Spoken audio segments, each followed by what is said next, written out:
Hi, Lacey Filipich from Money School here, and I'm here today talking about credit cards. We've had one of our readers writing with a question asking about what the best credit cards are to use, how to use them for interest-free periods and for points and the like.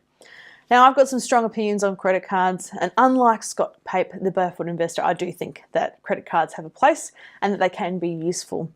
However, people tend to misunderstand what a credit card is for. It is a debt.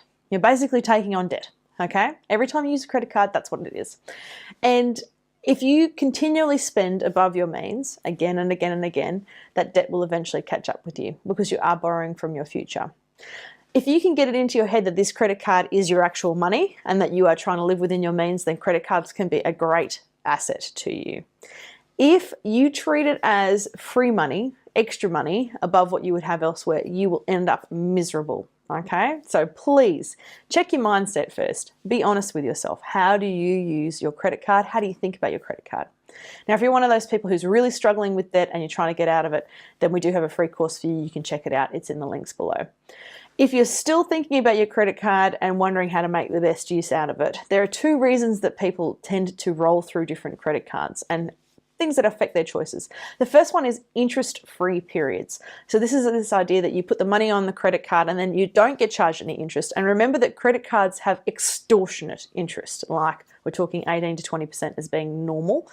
The speed at which that compounds means that you can go into bankruptcy very quickly, and that's why it takes 36 years to pay off a $10,000 debt at minimum payments, right? Okay, so they are really high interest rates. And if you can get interest-free periods, it means basically you're spending the money without paying any interest on it, and then you can pay it off later.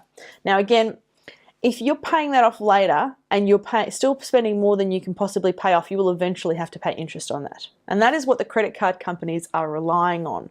They are really hoping that you will sign up for the interest-free period and that you will not make the payments to pay off that debt within that interest-free period, and therefore you will be paying interest, because that's how they make their money. Right? They make money by you paying interest. So that's what they want.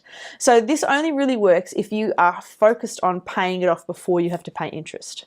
It's a great strategy if you can do that. Okay? And that's why people often change from credit card to credit card chasing interest-free periods. Eventually it stops working though. Eventually you run out of credit card companies or they won't meet the limit that you want. So don't use this as a long-term strategy for spending more than you possibly could ever earn. Okay? It's just not going to end up happy. The second reason that people tend to pick different credit cards is related to the points and the efficiency of points. So there are things like frequent flyer programs. There are things like, rewards programs with particular hotels and that kind of thing that people love to sign up for. Now, I personally take the attitude of those are bonuses. They're not part of my spending strategy. However, if you're going to spend the money anyway, then you may as well get something for it. So, for example, we always pay our credit card off in my family each month, so we always just live within our means, but at least we get the points as a result. So, if you're going to get it, you may as well. Get some bonus for it if you're going to spend the money anyway. So things that you might want to consider there is what's going to work for you. So I've got a friend who has made a bit of a study of this for the last year and a half to nearly 2 years now, I think, where he lives in hotels, pays for the accommodation and the flights on credit cards, and then gets all these frequent flyer points, and then he can fly first class anywhere he wants, and he gets nights free and all this sort of stuff. It's pretty inspiring, and there's a real science to it, and he's right into it, and he really understands how that works.